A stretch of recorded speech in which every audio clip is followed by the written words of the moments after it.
ministro ng INC na lumipat sa ABB, pinagbabaril hanggang sa mamatay.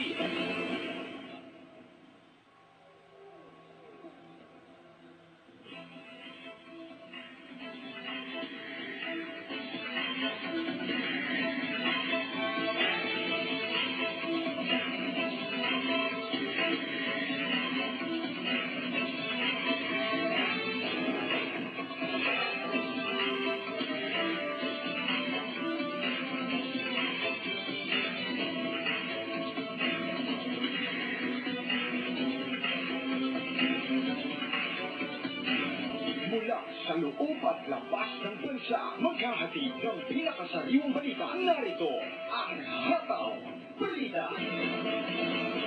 Nauna sa ating mga balita ngayong umaga, isang dating ministro ng Iglesia ni Cristo na lumipat sa ang dating daan. Ang pinagbabaril hanggang mamatay ng mga hindi pa nakikilalang suspect. May hataw na balita si Sherwin Damasco. Pinagbabaril hanggang mamatay ang nakilalang biktimang si Marcos Mataro, 39 anyos, habang nag-aabang ito ng bus sa may San Simon Exit, Pampanga, papuntang Maynila bandang alas 10 ng umaga kahapon. Ayon sa nakasaksi, dalawang lalaki ang sakay ng motorsiklo ang bumaril sa biktima. Pagkakit niya, pagkaupo niya, biglang may pumutok. Nakamotor po yung nakaano sa kanya eh. Dalawa po, nakatakip po yung mukha. Tapos po, pag ano ng motor, para pong nasira. Tapos may dumating pong bus papuntang San Fernando, tapos po, biglang sumakay. Baliwag po. Baliwag transit. Ayun, nung dumating kami, nakita namin, nakaandusay doon, tapos tumawag kami ng mga pulis. Pagdating ng pulis, ayun inimbestigan ng pulis, tapos tinawagan yung SOCO. Inintay muna namin, hindi namin magalaw doon. Dalawa sa dibdib, isa sa leg, isa sa mata, isa sa batok, at isa sa may ilalim ng tenga. Bali, 6 yung tama. Ayun. Lumalabas sa investigasyon ng SOCO, nagdamo ng 6 na tama ng bala ng 9mm caliber pistol, si Matar na agad naman itong ipinasawi. Kasalukuyang pa rin inaalam ng otoridad ang pagkakakilanlan ng mga sospek at malaki ang hinala ng hepe ng San Simon na si Police Officer Francisco Ortiz na may kinalaman umano sa paglipat ng reliyon ang pagpaslang sa biktima. Balak namin mag-conduct ng follow-up nito. Yung may-ari ng motor, baka kahit na dyan lang, malaman namin.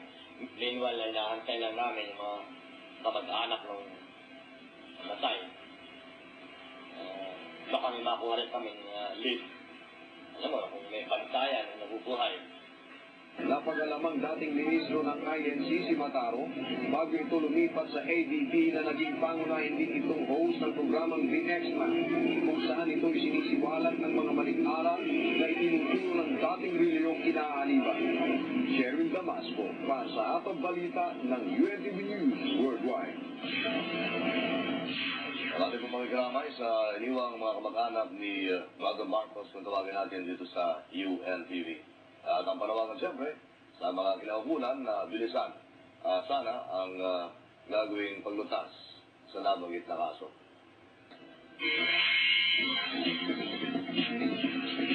Gagawin nga po ng nauna natin balita earlier na patungkol sa pagkakapaslang sa ating kasamahan na si Marcos Mataro.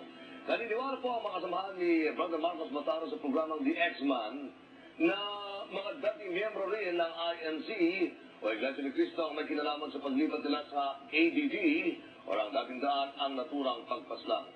Nanggalit ay muntik na rin umanong patayin ang biktima sa isang fast food chain kung saan ay isinagawa ang pagiging pag-usap sa dating nilang makasamahan sa relihiyon na nauwi sa matinding sakitan. Ang detalye mula sa Hataw na Balita ni Glenn Taganisma. Isa si Aling Lydia Manuyag sa mga nakasaksi sa dapat sana'y mabuting pakikipag-usap sa mga dating kasama sa INC sa pangunguna ni Marcos Mataro. Subalit ang pag-uusap na ito'y nauwi sa matinding pananakit sa mga kasama ni Mataro. Bukod dun sa pagbabanta, sunod-sunod na yun eh. Nung nangyari dun sa Jollibee, nandun ako. Sinubukang magsampa ng kaukulang kaso ng grupo dahil sa nasabing pananakit. Subalit ito'y binasura ng piskal ng San Fernando, Pampanga. Nang magsampa naman ang kabilang grupo ng kasong frustrated murder laban kay Mataro, pinaburan ito ng piskalya. Kasi po, yung pangyayari sa Jollibee, kami po yung binugbog, sinaktan, tapos binaliktad po nila. Ang nangyari po, kami pa po yung idinamanda at kami raw po yung kinasuhan pa po kami ng frustrated murder. Dapat po sa kanila po ang demanda, kaya lang po nabaliktad po ang mga pangyayari. Ngunit tuwing nagkakaroon ng pagdinig sa naturang kaso, nakakaranas umano ng pangaharas maging ang abogado ng grupo nila Mataro. About my letter request for the transfer of venue of the trial of the case of Brother Marcos Mataro from Apalit because of the assault taken against us after the hearing. Umaasa ang grupong The X-Man na bibigyan ng kaukulang pansin ng otoridad ang pagbabanta sa kanilang buhay ng mga dati nilang kasamahan sa INC at mabigyan ng katarungan ng pagpaslang sa kanilang kasamahang si Mataro. Kami po'y humihingi ng tulong sa otoridad na sana po mabigyan po kami ng proteksyon sapagkat sa marami pong bantang nararanasan namin, natatanggap namin, na galing sa mga dating kasama. Sana po mabigyan ng hustisya ang kanyang pagkamatay. Glenn Tabilisma para sa Hakaw Balita ng UNTV News Worldwide.